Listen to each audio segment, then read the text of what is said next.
how to turn your Android screen into red.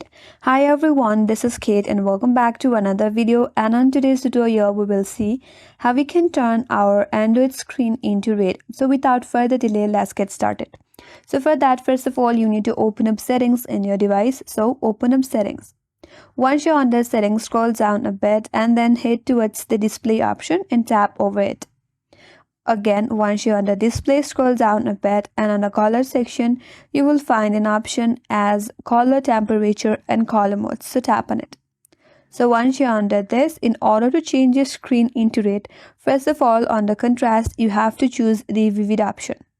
So once you're here, and in order to change the color, there on the color section, there you can see all the colors that you can change into. Now with the help of your fingertip, you can drag the plus icon on the color section to the color red. And as you can see, now the color has been changed into red. So this is the way to change your Android screen into red, and that's all for today's video. Hope this video helped you, and if you're new to our channel, consider subscribing. Thank you for watching and stay tuned for more tutorials.